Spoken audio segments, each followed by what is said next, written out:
Ladies and gentlemen, thank you for listening. Thank you for downloading and thank you for subscribing to this bonus edition of the 12 Kyle podcast. I am your boy 12 Kyle. Man, check this out. At the time of this recording, it is Father's Day. So let me be the first to wish each and every one of you who are listening and who are watching on YouTube, thank you for watching. A happy Father's Day. Um, every year I try to do something different with Father's Day because I think it's a very very important holiday. And this year it's gonna be a little bit off a little bit because I didn't have anything specific that I wanted to talk about. Just wanted to kind of give you my thoughts from a father, if you will. Um, if you've been following the podcast, you know the previous episode was the top 10 black TV dads, my personal top 10 black TV dads. And I enjoyed doing that episode. But I didn't want that to be the only representation for Father's Day. I wanted to actually put out a bonus episode on Father's Day. And it won't be long, but I just wanted to give you my thoughts of a father. Um, I think it goes without saying that I would not be who I am, the man that I am, the young man that I've developed into being, had it not been for my father. Um, my father is still here and still alive and kicking, and he's been a huge influence on my life. And probably, I'm not gonna say probably, definitely my biggest fan. Um, and also like my best friend. Uh, and what was interesting was as we were growing up, as me and my brother Damon, we lived with our parents until I was 13, almost 14. My parents got divorced. But my dad would always tell us, he would say, like, when you're at this stage, I'm more like I'm your father. But as you get older, I'm going to be more like your friend. And we're going to be like best friend. And he wasn't lying. I mean, that's really how our relationship has developed over the years. Um, and I'm very thankful for that because I know that that's not something that everybody has. And another thing that I'm thankful for is like, oh, actually, one thing that I realized, and I mentioned this on previous podcasts, but it's worth repeating. Like growing up, the common thread between me and probably 10 of my closest friends was that we all had our fathers, and all of our fathers were in our lives. Um, most of them were still married to their wives, but they were always there for all my friends. So I didn't have a friend. I didn't have any friends growing up who had like deadbeat dads or who didn't know who their daddy was or baby mama drama. I just didn't. I didn't have that. So in a lot of ways, I didn't see that probably until I don't know. It's just as far as my close friends, probably not until I got to college. I didn't just didn't. And I think that's looking back on it, it was just for me, it seemed very normal to have not only your father in your life, but your friends have their fathers in their lives. But I didn't know how much an anomaly that truly was. Um, but I was definitely appreciative and thankful the fact that you know, I had that and that structure and that person there. And at some point I'm going to get my dad on the podcast because we've talked about having him on. Um, but I want to share something with you that I had not. Uh, Probably I've only told maybe a handful of people outside of crew. Um, Back in February. In fact, it was Super Bowl Sunday to be exact. Um, we had a huge scare. My dad had a stroke. Right? And what was weird was I got the call from my sister. Because my dad remarried, had my sister. I also have my stepbrother. Um, my sister called. When my sister called, we don't call each other. Like we text, but we don't call each other a lot. And she's 13 years younger than me. And we had talked on my birthday in this past December. And what was interesting was, when we talked on my birthday, she said, "Yeah, hey, we need to call and we need to do more communicating and catching up and stuff like that." And she's like, "I'm gonna call you and we'll chop it up or whatever because I want to let you know what's going on, so forth and so on." I was like, "All right, cool." So when she called me Super Bowl Sunday, it was that morning, probably around 10:30. What was interesting was when I saw her name pop up, I'm like, "Oh, okay, cool." I'm like, "Kara, it's calling me." And as she was telling me about, I was like, "Hey, what's up?" She was like, "Nothing." She was like, "Daddy," and she started talking. And what was weird was it took me a minute to kind of process what it was she was saying. It's like I heard her, but it sounded so surreal. Like she was telling me about, I mean, he never lost consciousness or anything like that, but he had a stroke. And I still couldn't wrap my head. We literally were like, she was 2 minutes into the conversation before it kind of registered to me like my father's in danger. Like, and that was just like so foreign and so strange to me. So I wasn't really processing it. And then when it finally hit me, I'm like, okay, because she wasn't in a panic or anything, but she was upset. Um, and she had told me what happened, and his responses to the questions he was being asked were kind of weird. But it was like, all right, let's just take him to the hospital. Fortunately for them, the hospital literally is around the corner from where they live in South Carolina. And so, but when he got to the hospital, I think before they were taking him back to be seen, he had a seizure. And that was tough. I don't know if my sister saw it. I know my stepmom saw it, but I'm sure that had to be tough and scary at the same time. So the she's telling me this, and so I'm trying to process everything.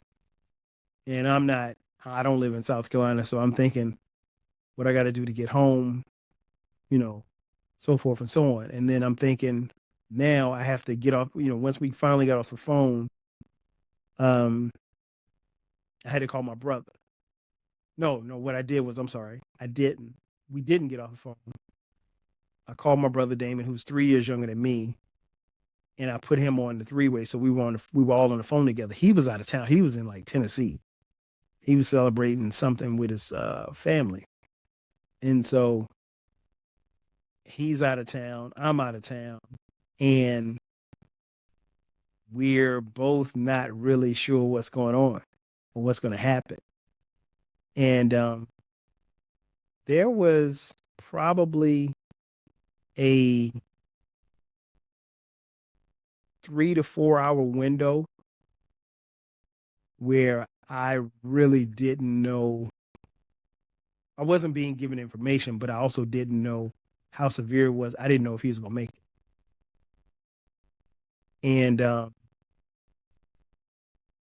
that was different because, you don't, I'm sure, regardless of whether or not we want to or not, a lot of people have been in those situations. This is a first for me. Um, so, got off the phone, with my sister. I called my mom, who again, my parents aren't, they've been divorced since I was 13. Um, Called my mom and told her what happened. She said she'd pray. And so we prayed. And then now I'm thinking, okay, now I have to alert my family.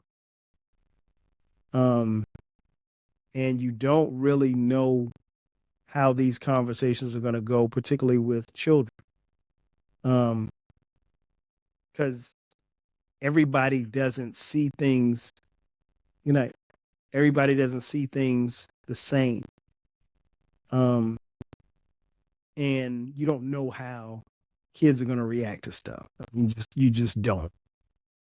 So, um, because we were close, I was able to, I talked to her with Sharice, my wife, and told her what was going on. And then it was like, okay, well, let's get the kids in here.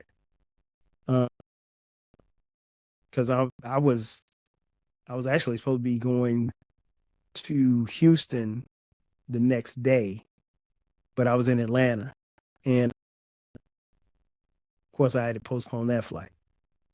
But we had our kids come in the room. At the time, it was Skylar and Brandon because they're the two that are here.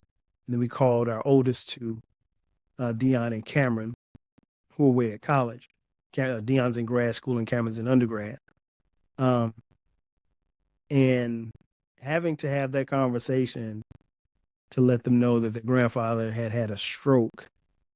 I didn't know about the seizure, but I knew about the stroke. I didn't find out about the seizure until later.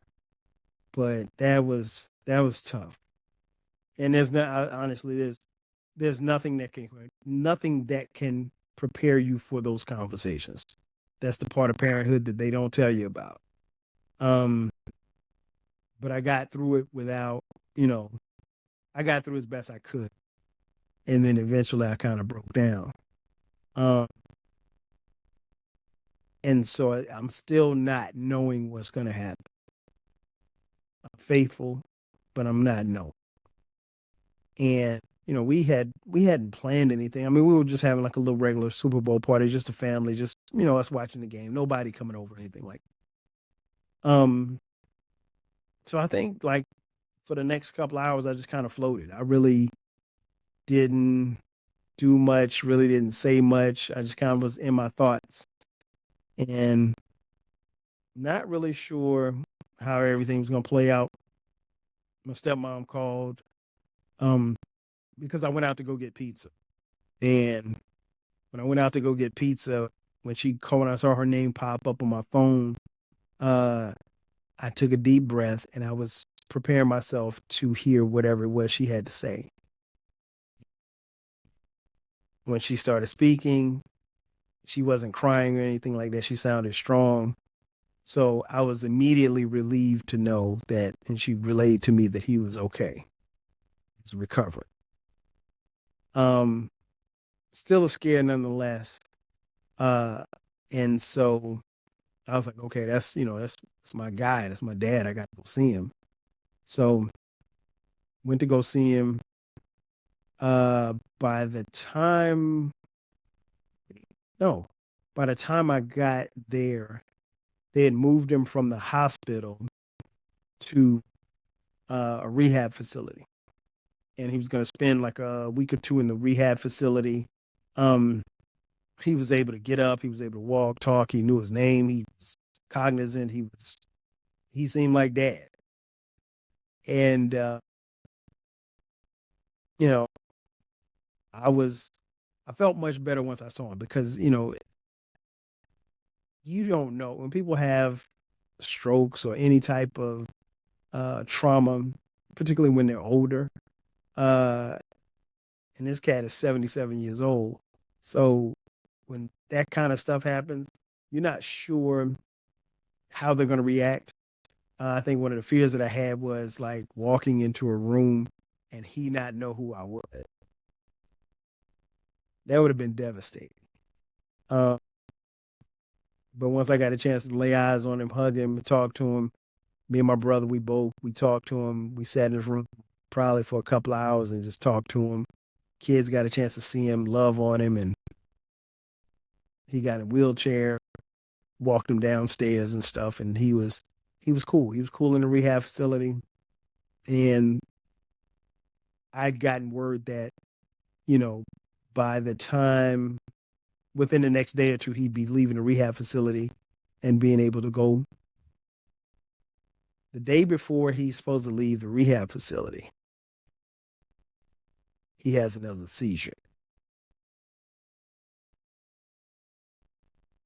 That was tough because it sent him from rehab back to the hospital. And this was, I want to say, so I was back in, I went back to Atlanta. Then I had to go to Houston. I was back in Houston, and I was, I talked to him on the phone each day, and even talking to him on the phone, everything. I mean, like if nothing, if I didn't tell you something that happened, you wouldn't have known because he sounded like that.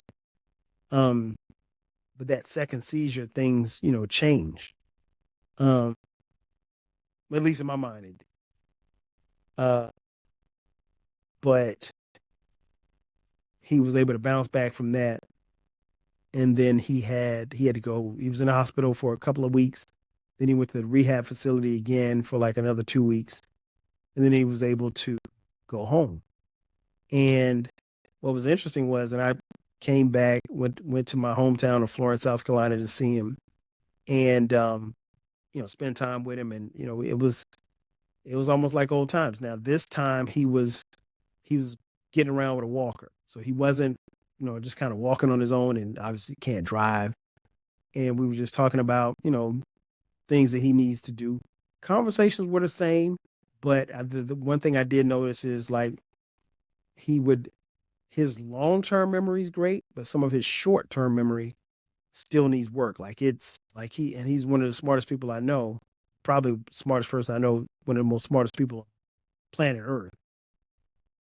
But his short term memory, like he would confuse days. Like if I talked to him on Monday and then I called him on Wednesday, or let's say I talked to him on Monday and I didn't talk to him again on Friday, he'd say, "Yeah, I talked to you yesterday." Like he had no concept of the fact that a whole 4 days had passed between the last time that we talked. He thought that we talked the previous day. Um, little stuff like that. Nothing. There doesn't seem to be any type of cognitive damage. Um, but if you ask him something about like we were talking one day about some stuff that happened when I was like 8, and he could remember it and tell you verbatim every single thing that happened, every step of the way, and which is kind of weird. And then we talk some about his family, or uncles and aunts and stuff like that, family members growing. I mean, he could give you full stories, but some of the short term stuff just isn't there. And that's okay. Maybe it'll come back. I don't know. Um, Fast forward to now, he's I'm not gonna say he's back to normal because I don't know if he'll ever be normal, but he's probably about as close to it. If I had to put a percentage on, he's probably about at 85%, which is great because my stepmom told me, she said literally, the doctor told her, like, look, the stroke and the seizure behind it, 99% of the people that happen to, they die. They don't survive. And so for him to go through that and survive it, it happened for a reason. I don't know what the reason is, but I'm thankful. So on this Father's Day, more than any other time, I'm thankful that my father's still here. Thankful that I can pick up the phone, or I can jump in a car, jump on a plane, go see him. And we can talk and laugh, and he remembers me, and he remembers everything about me and everything, kids and everything. I mean, like he's lost some of the sharpness, but he's still sharp. And I'm thankful because I understand that. And I have close friends now who, some of the same friends that I grew up with, their fathers aren't here.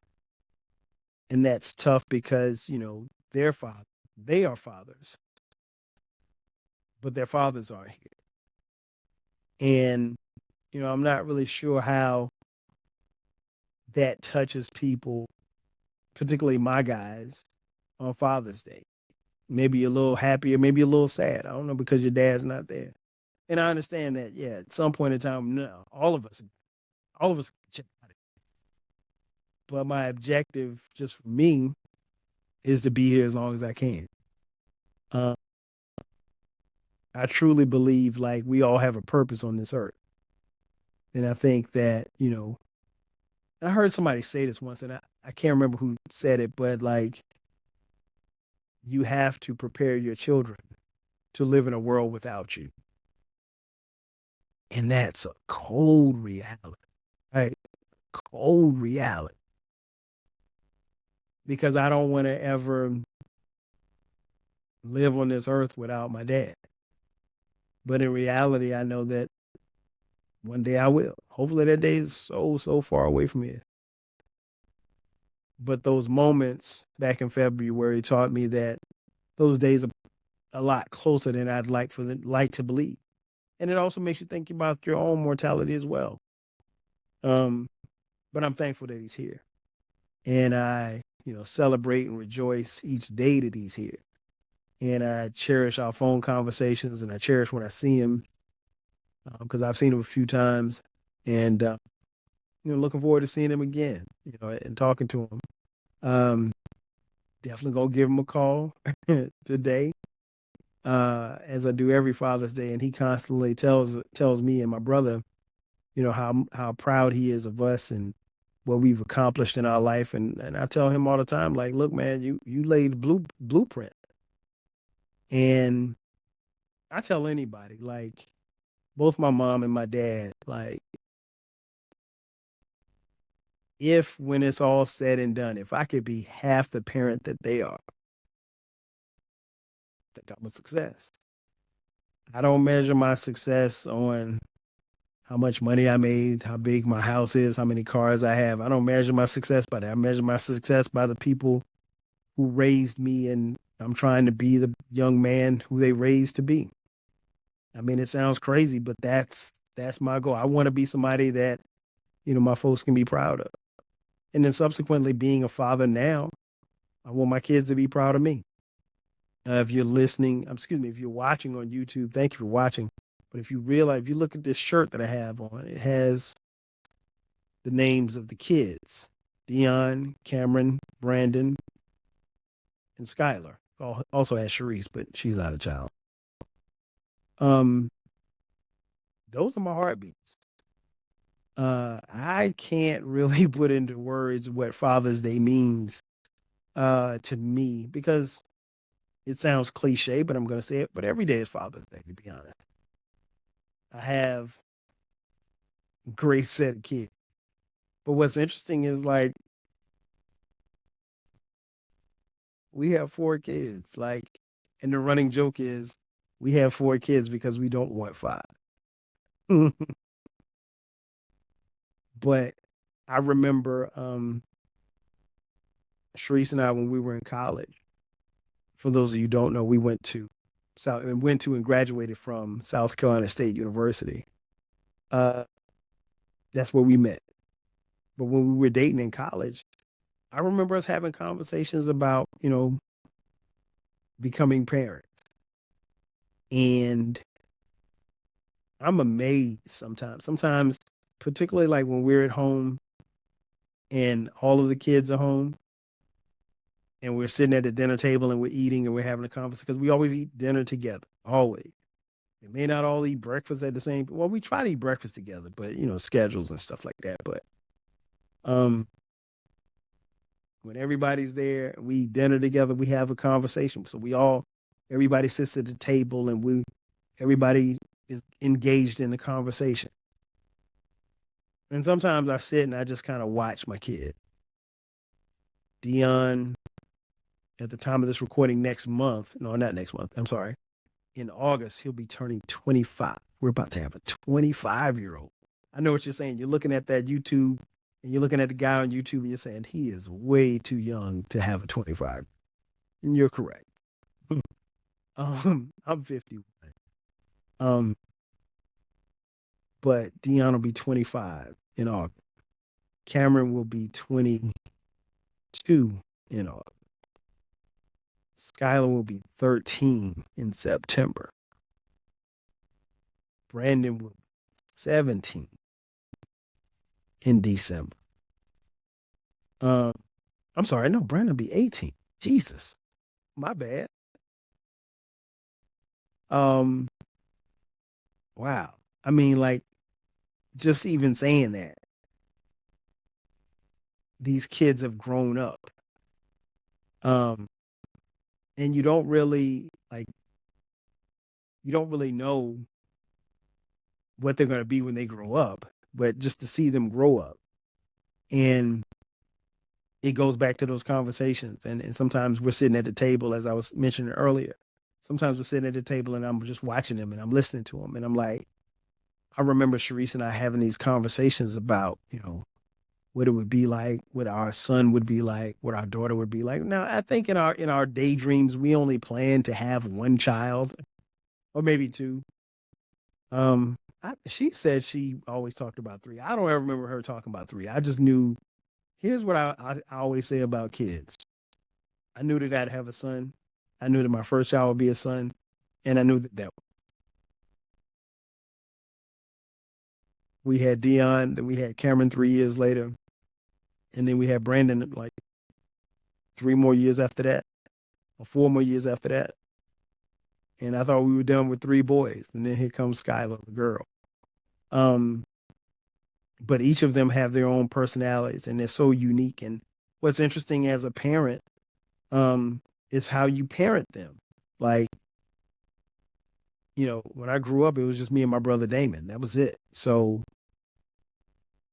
and we are, if you know us, we're very similar. And so we're very similar in how we act. We're very similar in how we react. We're very similar in our thought process. And we're very much a product of our parents. Very similar in a lot of ways to our parents. Our four different personalities, four totally different people. Some similarities, but a lot of difference. And that's cool because they're very, very much individualistic. And I love it. But how you parent them is different. Um, but we give them all, we love them to life.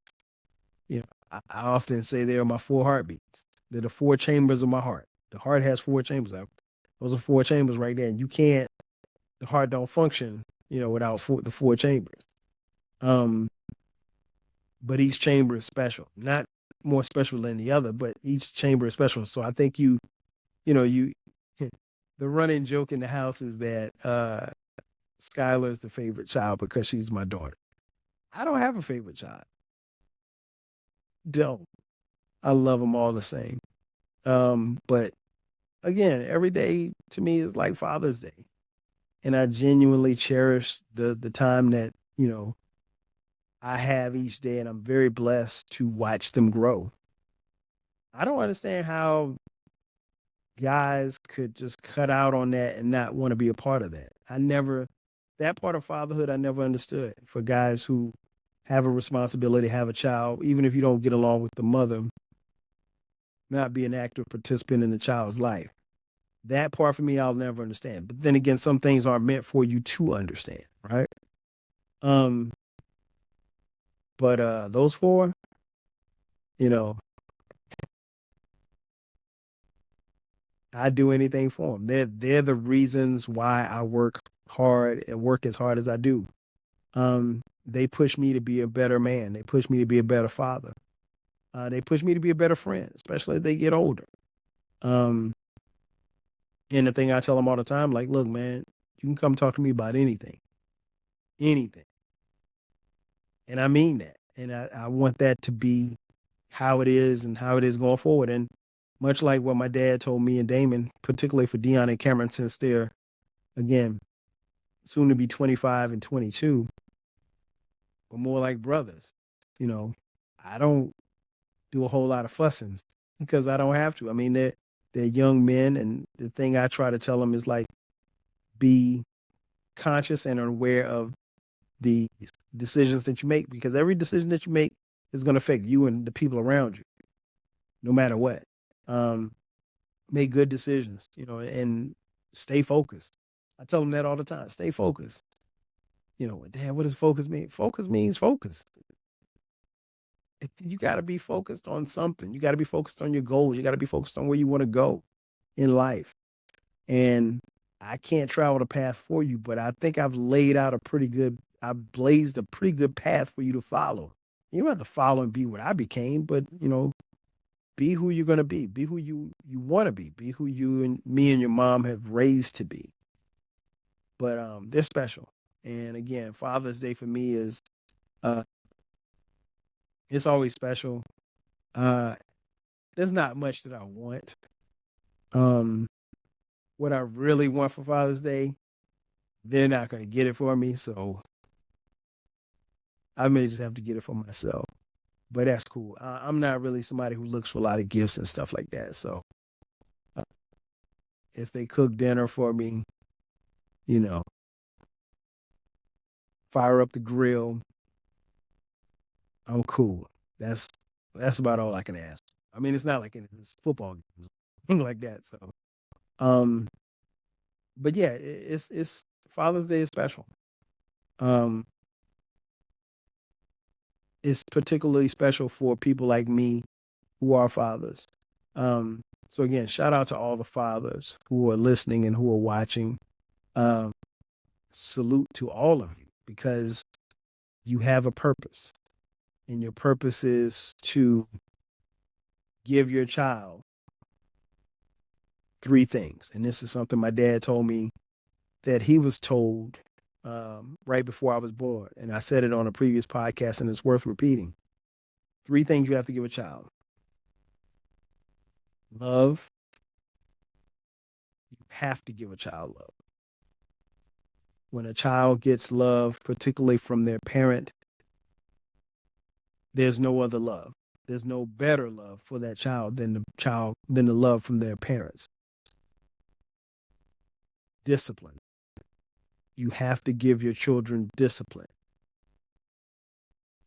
If you don't discipline your children, the world will. And the world won't discipline them the same way that you would. Third thing, an example to follow. That might be the hardest thing to do, because no matter what, your kids are always watching. Even when you don't think that they're watching, they're always watching. Because at the end of the day, Dad, you're superhero. You're Superman. You're Iron Man. You're the Black Panther. You're whoever You're the Incredible Hulk. You're everybody. You're an Avenger. You're the superhero. And I think, one of the biggest things that you can do is be present in their life. And that's a part of being an example for them to follow. Love, discipline, and an example to follow. My dad has done all three for me and Damon and Kara and Cleve, my stepbrother. And I'm glad and thankful that he'll be able to continue to do it. So as far as the Lord sees fit for him to. And that's the thing I want to pass on to my kids. I try to live by that. I try to do that. I try to be very mindful about what I say. But I love on them. And I tell them every day that I love them. And they know that. And love wasn't something that was, it's something that was understood in my house, but it wasn't really thrown around a lot in my house growing up. But I do that a little differently here. I believe in telling people you love them, particularly your kids. Tell them that you're proud of them. Super proud of these kids. And I'm very excited for what they're going to do. One of the things I always said when they were growing up, I said, success is expected. Now, success doesn't necessarily mean that you got to be a billionaire, but success is expected. Why wouldn't you expect success? You have an intelligent mother. You have an intelligent father. You have intelligence. And so you know what to do. Go do what it is that you're supposed to do for you. I think that's important. But yeah, love, discipline, and an example to follow. Hopefully all of you fathers out there doing that. Again, salute to you. Let me again be the first, not the last, to wish you a happy Father's Day. Enjoy your day, fella. To my crew, my homeboys, happy Father's Day, fellas. Maybe we'll have a virtual mimosa on Sunday morning, this morning. To my dad, thank you. Thank you. Thank you.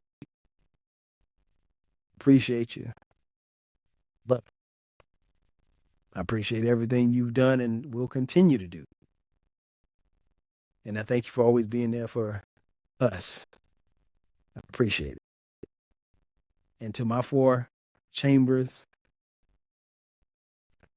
there's no words that I could ever say or tell you how much you mean to me.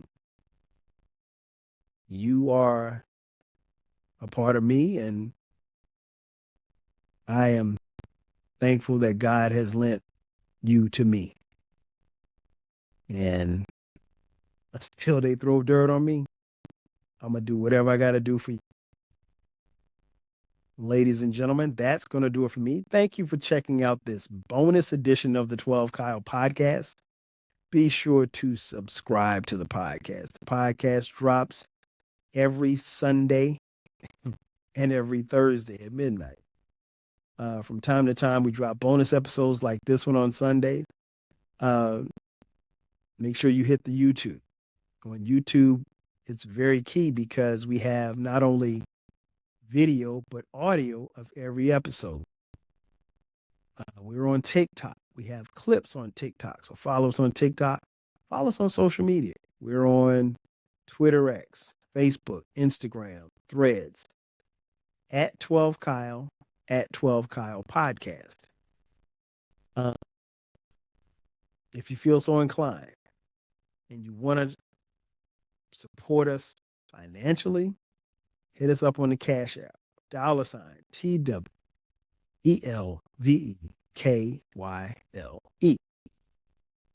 And if you look in the description box of this very podcast, you will see a link. Right above it, it says merch. Click that link. If you click that link, you can go on and purchase 12 Kyle merch. That's mugs, t-shirts, hoodies, you name it, we got it. Again, ladies and gentlemen, that's going to do it for me. I am your boy, 12 Kyle. Happy Father's Day to all the fathers. One love. I'll catch you guys next time. 5,000.